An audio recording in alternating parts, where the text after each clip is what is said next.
पोस के उन्होंने बड़ा किया इसी दिन के लिए, और तुम लोग ऐसा कर रहे हो तो तुम्हारी औलाद भी तुम्हारे संग अच्छा करेगी। लड़कियां बाहर से आती हैं, वो कहीं और से आती हैं, लेकिन आप तो खुद के बेटा हो। आजकल माता पिता वृद्धाश्रम में छोड़ के आ रहे हैं। क्यों छोड़ के आ रहे हैं? कल को आपका भी समय आएगा। घर में बेटा पैदा हुआ है, बहुत बहुत बधाइयाँ। अच्छा, बेटी पैदा हुई है, अरे वाह, घर में माँ लक्ष्मी आई है, लक्ष्मी देवी आई है घर में। जी हाँ, और चाहे बेटा हो चाहे बेटी हो, इतनी खुशियाँ मनाई जा रही हैं। बेटा पैदा हुआ तो बहुत ही खुशियाँ मनाई जा रही हैं, और बेटी पैदा हुई है तो भले एक बार मन में थोड़ा सा अंदर लगे, अरे बेटी पैदा हुई, लेकिन फिर भी माँ ने जन्म दिया है तो माँ की जिम्मेदारियाँ अब और बढ़ गई हैं। अब बेटी पैदा हुई है चाहे बेटा पैदा हुआ है, दोनों को आप परवरिश करेंगी। उनकी लैट्रिन साफ करो, उनको नहलाओ धुलाओ, 7-8 वर्ष तक उनको नहलाना धुलाना, उनकी टॉयलेट साफ करना, हर तरह की जिम्मेदारियाँ, बहुत जिम्मेदारियाँ।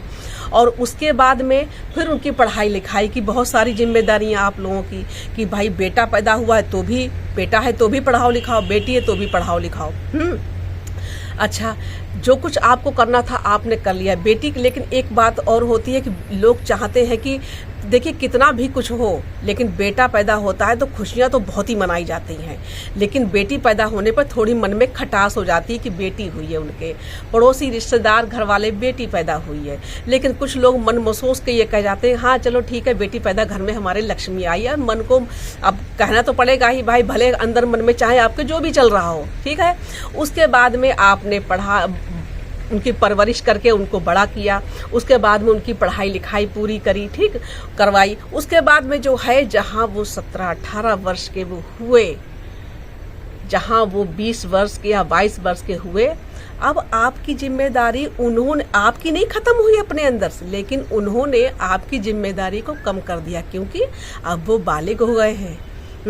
अब वो बालिग हो गए हैं। अब उनका कहना है कि हम जो कुछ है अब हमें अपना देखना है। अब उनमें समझदारी आ गई है, आपने जो करना था वो तो आपने कर दिया है। अब उनके अंदर समझदारी आ गई कि अब हम बड़े हो गए, हमारी जिम्मेदारी हम अपना देख लेंगे, हमें अपना जीवन साथी चुनना होगा, चुन लेंगे, बॉयफ्रेंड बनाना होगा, बना लेंगे, जो भी करना होगा हम उसको कर लेंगे, ठीक। यानी जो कुछ करना था आपने, इतनी परेशानियां सही, बड़े ऑपरेशन से बेटी पैदा हुई चाहे बेटा पैदा हुआ, इतनी तकलीफ़ें, माँ ने जन्म दिया, यानी कितनी हड्डियाँ टूटने के बराबर।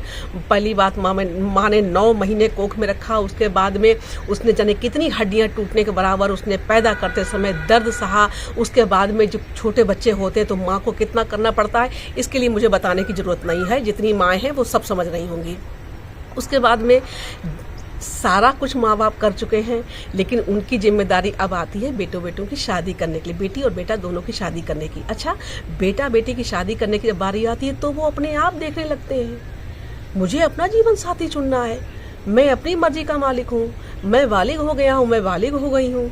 हाँ, तो अब हमें उन्होंने अपनी जिम्मेदारी से मुक्त कर दिया। अब कितनी तकलीफ होगी ये आप समझो, इससे उनको मतलब नहीं है, ये आपको समझो, ये आपको समझना है, ठीक है। ठीक है, कोई बात नहीं, आपकी बस चली, आपने शादी करी, नहीं बस चला, उन्होंने अपने आप कर ली, ठीक। उसके बाद में जो है बेटा शादी करने के लिए हुआ, बेटा ने शादी कर ली, लव मैरिज करी, चाहे जो कुछ करी, ठीक है। यदि बेटा है तो बेटों को ये चीज़ समझनी चाहिए। मैं अब खास तौर से बेटों के लिए बात कह रही हूँ, या बेटियों के लिए भी कहूँगी, बेटों के लिए इस समय कह रही हूँ कि आपने शादी कर ली, लव मैरिज करी हो चाहे आपने अरेंज मैरिज करी हो, ठीक है। माँ बाप को आपको कहाँ पे रखना है। आप लव मैरिज करके लड़की को घर ले आए, अब आपकी जिम्मेदारी ये है कि माँ बाप को वृद्धाश्रम में छोड़ना है, या किसी मेले में छोड़ना है, या किसी रेलवे स्टेशन पे छोड़ना है आपको, ठीक है। ये बात आप पत्नी को घर पे ले आए हो, उस लड़की जिसके साथ आपने शादी करी उसको घर पे ले आए हो, तो ये आपको तय करना है कि माँ बाप को आपको ज़िंदगी भर सेवा सत्कार करना है, बुढ़ापे में उनकी तीमारदारी करनी है, या उनको किसी रेलवे स्टेशन, मेला या कहीं वृद्धाश्रम में छोड़ना है, ठीक। आप शादी करने से पहले माँ बाप की चल रही तो ठीक है, माँ बाप ने शादी देखी है, लड़की पसंद करके लाए हैं, तो ये तो उनके ऊपर छोड़ दो कि भाई तुमने पसंद किया, मम्मी पापा को आप कह रहे हो आपने पसंद किया, आप जानो, ठीक है, उन्हें पसंद किया तो भी क्या आपकी मर्जी नहीं चल रही है? आपकी पत्नी है, आप स्ट्रिक्ट रहिए तो पत्नी की मजाल क्या कि वो घर में अपने मन मुताबिक काम करे। आप स्ट्रिक्ट हो जाइए, लड़कों के लिए कह रही हूँ, आप स्ट्रिक्ट हो जाइए, उसकी मर्जी एक नहीं चल सकती। यदि आप घर में आते हो, पहले लड़कों को संभलना होगा। लड़के जब घर में आते हैं, ऑफिस गए चाहे काम से वापस लौट के आए हैं, माँ कहाँ है? घर में सबसे पहले घुसिए, माँ कहाँ है? ठीक है, माँ से मिलने बैठिए, माँ के साथ बैठ के चाय पीजिए। पत्नी हमेशा जिंदगी भर आपके साथ रहेगी, माँ बाप आपके साथ जिंदगी भर नहीं रहेंगे। माँ के साथ, पिता के साथ बैठ के चाय पीजिए। घर पे जब लौट के आइए, उनसे पूछिए मम्मी आपने दिन में खाना खाया? अपनी आपने दवा ली? पत्नी को बुला के पास में बैठाओ, मम्मी को दवा दी थी टाइम से आपने? मम्मी को आपने टाइम से खाना दिया? माँ क्या कह रही है पूछिए। जब आप आगे आगे चलोगे तो पत्नी क्यों, उसकी मजाल क्या जो आपके पीछे नहीं चलेगी? वो नहीं, उसकी मर्जी होगी तो भी वो चलना पड़ेगा। आप उसको चलाना सिखा दोगे कि माँ को टाइम पे दवाइयाँ दी कि नहीं, माँ को चाय पानी दिया कि नहीं दिया, माँ ने खाना सही से खाया कि नहीं खाया, माँ ने खाना क्यों नहीं सही से खाया। आपके टाइम हो, अब पास टाइम हो तो आप जाके डॉक्टर को दिखाइए, नहीं टाइम हो तो पति से कहिए कि मैं ऑफिस जाऊँगा या मैं जहाँ भी काम पे जा रहा हूँ, माँ को लेकर डॉक्टर के यहाँ चली जाना। ये सब लड़के पे डिपेंड करता है, लड़कियों पे नहीं। लड़के को सही होना चाहिए। आजकल माता पिता वृद्धाश्रम में छोड़ के आ रहे हैं। क्यों छोड़ के आ रहे हैं? कल को आपका भी समय आएगा। आप जो बच्चों की परवरिश कर रहे हो, जैसे माता पिता ने आपको जन्म दिया, आपकी परवरिश करी, आपको पढ़ाया लिखाया, उसी तरह आप भी औलाद पैदा किए हैं, तो वो औलाद भी आपको देख रही है। आप खुद उसको सिखा रहे हो कि जैसा मैं कर रहा हूँ वैसा तुम लोग भी मेरे साथ करना। ये आप सिखा रहे हो, ये आपकी गलती है। ये इस तरह से चला आ रहा है कि बच्चे ऐसे नहीं, आप सिखा रहे हो। आप अपने माता पिता के साथ गलत कर रहे हो तो आपकी औलाद आपको देख रही, बिल्कुल ऐसा ही आपके संग होना है। पक्का लिख के रख लीजिए, और नहीं तो सुधर जाइए। ये आपकी जिम्मेदारी है, ठीक है। आपको हम एक किस्सा सुना रहे हैं, हमारे परिवार की ही लड़की है वो, लेकिन मैं उसका नाम या ये नहीं बताना चाहूँगी कि वो मेरे कौन लगते हैं, लेकिन आपको मैं बता रही हूँ कि वो लड़की जब मायके में थी तो बाप रे बाप उसकी इतने नखरे कि नहाने को कह दो उसको तो उसको तकलीफ। घर में कोई कह दे कि हाँ नहाया कि नहीं नहाया, नहा लो जाके, उसको मुँह फुला के बैठ जाती। मतलब उसकी हर चीज़ को हाथ में मिलना चाहिए। मायके में इतना दुलार की पूछिए मत, लगता ही नहीं कि वो लोग अपने लड़की को जिंदगी भर घर में रखेंगे, ससुराल भेजेंगे भी नहीं भेजेंगे। तो अब आपको बताते हैं कि शादी होने के बाद में वो अपने घर पे गई हैं और बहुत स्मार्ट सिटी, मतलब बरेली जैसे शहर में उसकी शादी हुई। और उसके बाद में लड़की इतनी नकचढ़ी घर में थी, ससुराल में जाके बिल्कुल चूहिया बन गई। चूहिया ससुराल में जाके एकदम चूहिया बन गई। क्यों बन गई? क्योंकि उसका पति बहुत स्ट्रिक्ट था। बरेली में रहने वाली लड़के का ट्रांसफ़र कहीं बाहर होता है, जहाँ भी मन करता है बाहर होता, मतलब जहाँ भी उसका ट्रांसफ़र होता रहता है वहाँ वो पति पत्नी रहते हैं, ठीक है। लेकिन लड़का का क्या कहना है? माँ से बात करी, नहीं भी इच्छा हो, मम्मी से दिन में 2 बार बात तुम्हें करनी है। मम्मी पापा से तुम्हें 2 बार दिन में बात करनी है। और ऑफिस से लौट के आएगा तो पत्नी से पूछता है कि मम्मी से बात करी या नहीं करी। तो ये होता है। पत्नी अपने मन का कर ही नहीं सकती, पत्नी झूठ बोल नहीं सकती। माँ से खुद बात करेगा कि मम्मी आपसे लड़की ने बात करी कि नहीं करी, मतलब मेरी पत्नी ने आपसे बात करी कि नहीं, उसको पता तो चल ही जाएगा भाई। तो नहीं चाहते हुए भी लड़की को बात करनी पड़ती है अपनी सास से दिन में 2 बार। तो ऐसे घर चलते हैं। ऐसे घरों के माता पिता वृद्धाश्रम में नहीं जाते, ना किसी मेले में छोड़ के आते, ना किसी रेलवे स्टेशन पे। क्योंकि आप घर में सही हो। तो लड़कियां बाहर से आती हैं, वो कहीं और से आती हैं, लेकिन आप तो खुद के बेटा हो। जब आप अपने माता पिता की आपको ही फिक्र नहीं है तो पराए घर की लड़की आएगी, उसको फिक्र होगी। उसको नहीं फिक्र होगी, उसको अपने माता पिता की फिक्र होगी। वो दिन में 10 बार अपनी माँ से फोन लगा के, भाभी से, भैया से और भतीजे से और भतीजी से और माँ से और पापा सबसे बात करेगी। लेकिन आपके घर में वो बिल्कुल इंटरेस्ट नहीं होगी ना, बिल्कुल भी इंटरेस्ट नहीं होगी। इंटरेस्ट आपको लाना होगा उसके अंदर कि वो तुम्हारी माँ है तो ये भी मेरी माँ है।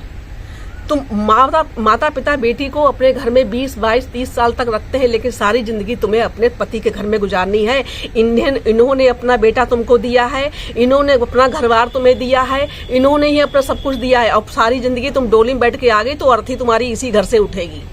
ये समझ में रखो अपनी। तो ये चीज लड़के को चाहिए कि तुम्हें मेरे माता पिता से कैसा व्यवहार करना है। लड़कियां अपने मन की ऐसे नहीं हो जाती, लड़के आजकल के बिल्कुल लट्टू हो जाते हैं औरतों के पीछे अपनी। तो इसी जब लड़के चाह रहे हैं, खुद वो चाह रहे हैं, घर से बाहर लड़के निकलते हैं, बेटा अरे माँ क्या टोक दिया पीछे से आपने, बताइए क्या काम है। अरे माँ है वो, आप छोटे थे, वो 10 बार सवाल करते थे, वो तो 15 बार वो जवाब समझाती थी आपको, और उसने एक आवाज पीछे से दे दी तो तुम टोक रहे हो उसको, उसने टोक दिया तुमको है? अरे यार माला तुम देख लो इसको, मम्मी को हमको देर हो रही है, हम जा रहे हैं। जब तुम ही ऐसा व्यवहार करोगे अपनी माँ के साथ में तो पत्नी क्यों नहीं करेगी? वो तो तुमसे पहले कहेगी इनको छोड़ के आओ, मैं नहीं इनका कर सकती। ये आपको सोचना है कि वो आपके माँ बाप हैं, आपका खून, उन्होंने अपने खून से तुमको सींचा है, ये आपकी जिम्मेदारी बनती है। वो तो पराये पेट से है, आप खुद के उस माँ के पेट से पैदा हुए हो।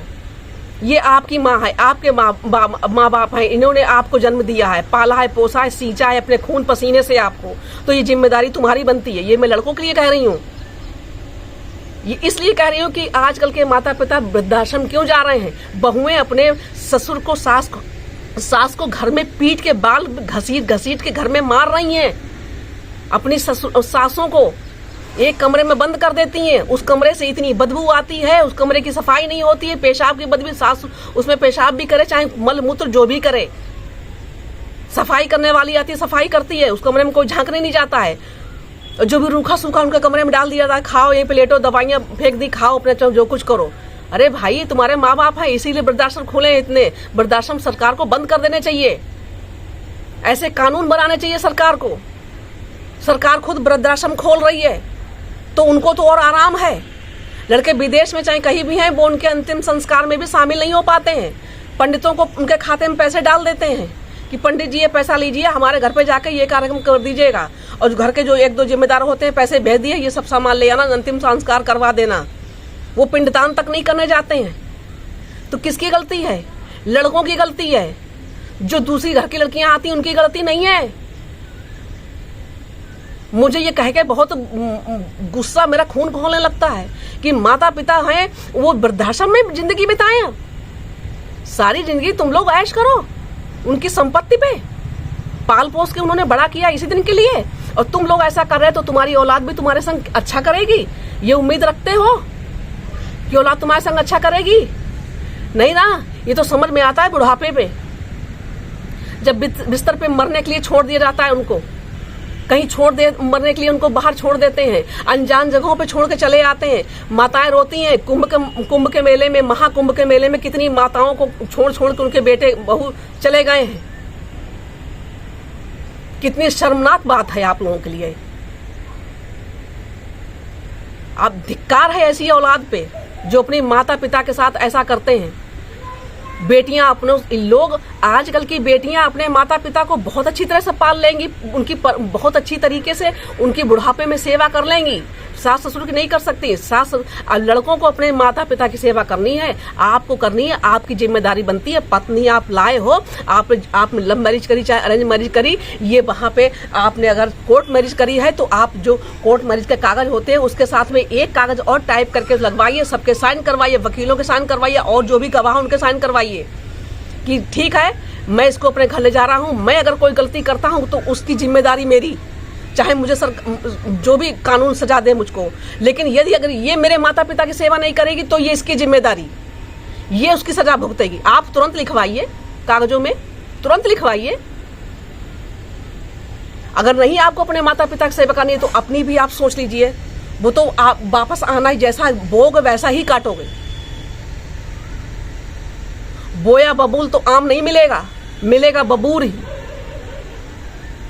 जो इस समय हो रहा है, आजकल की जनरेशन जो कर रही है, युवा पीढ़ी जो कर रही है अपने माता पिता के साथ में, वो बहुत ही शर्मनाक और निंदनीय है कि जिन्होंने जन्म दिया, अपनी संपत्ति दी, अपना सब कुछ दिया, अंत में वही ठोकरें खाएं। ऐसा नहीं होना चाहिए। बिल्कुल नहीं होना चाहिए। ये खास तौर से मैं लड़कों के लिए कह रही हूँ कि तुम्हारे माता पिता हैं वो अपने माता पिता संभाल सकती हैं, तुम अपने माता पिता नहीं संभाल सकते। आजकल के लोग क्या कह रहे हैं कि लड़कों से अच्छा तो लड़कियां पैदा हों, वो लड़कियां अपने माता पिता की सेवा कर लिए। क्यों कह रहे हैं सब लोग ऐसे क्यों कह रहे हैं? क्योंकि वाकई में लड़कियां अपने सास ससुर को नहीं संभाल पाएंगी, लेकिन अपने माता पिता को संभाल लेंगी। मायके में पड़े रहेंगे, उनको भी संभाल लेंगी, यहीं से संभाल लेंगी वो, उनको भले जाना भी ना पड़े वहां पे। तो ये जिम्मेदारी तुम्हारी बनती कि तुम भी अपने माता पिता को देखो, अपनी पत्नी के साथ स्ट्रिक्ट रहो, बहुत वो रहो कि हाँ मेरे माता दिन ऑफिस में बैठे हो तो फोन करो, मम्मी को पूछा मम्मी कहाँ है, मम्मी से बात कराओ, मम्मी कहाँ है, मम्मी से बात करिए आप। माँ आपको दूध मिला, चाय मिली, खाना मिला, पानी मिला, दवाई आपने ली। ऑफिस में बैठे बैठे बात करिए अपनी माँ से। तो पत्नी के अंदर डर क्यों नहीं होगा? बिल्कुल डर होगा। और जो बच्चे हैं वो भी देख रहे होंगे मेरे पापा क्या करते हैं, मेरी मम्मी क्या करती है। तो ये चीज मुझे कहते हुए शर्म आ रही है कि ऐसा नहीं होना चाहिए। आजकल के माता पिता वृद्धाश्रम में हैं या कहीं भी हैं, ठोकरें खा रहे हैं बुढ़ापे में, तो केवल और केवल सिर्फ और सिर्फ लड़कों की कमी है, लड़कियों की कमी नहीं है, पत्नियों की कमी बिल्कुल नहीं है। आपने उनको ऐसा बनाया, आप प्यार में अंधे हो गए, आप बिल्कुल उनको लट्टू देख के हो, आपको अपने माता पिता की बिल्कुल खैर खबर ही नहीं है, पत्नी और बच्चों के अलावा। तो आजकल जिनकी जो शादी कर ले रहे हैं, जिनके बच्चे हो जा रहे हैं, वो केवल अपना ही परिवार देखने लग रहे हैं। माता पिता उन पे बोझ बन जा रहे हैं, वो बोझ ना बने। अगर आप ये रोना रोते हो कि मेरी पत्नी मेरी माँ की सेवा नहीं करती है, तो आपने उस लायक पत्नी को बना दिया, तभी वो सेवा नहीं कर रही है, आपने बनाया है। अब रोना मत रोइए कि मेरी पत्नी मेरी माँ की सेवा नहीं कर रही है, मेरी पत्नी मेरी माँ को मार रही है, मेरी पत्नी माँ को घर में रखना नहीं चाहती है, कह रही घर से बाहर निकालो इसको, बुढ़िया को, बुड्ढे को घर से बाहर निकालो। तो आपको यहाँ पे संभलना है। बस आज के वीडियो में मैं इतना ही कहना चाहूँगी। और मुझे ये कहते कहते बहुत गुस्सा आने लगा और कुछ बातें ऐसी हो रही हैं, तो उनको क्षमा करिएगा। और आज के वीडियो में इतना ही। तो मुझे उम्मीद है, आशा है कि आप लोगों के मैंने वीडियो बनाया है, इससे आप लोगों को कुछ समझ में आया होगा। खास तौर से जिन्होंने अभी शादियां करी हैं, जो शादियां करने वाले, जो शादियां करने जा रहे हैं, या जिनकी बीवियां ऐसी दुष्ट प्रवृत्ति की हैं, ईश्वर करे आपको सद्बुद्धि दे ईश्वर, और मेरे वीडियो से आपको कुछ सीख मिले। मिलते हैं अगले वीडियो में आपसे, और तब तक के लिए जय श्री राम, हर हर महादेव, बाय बाय।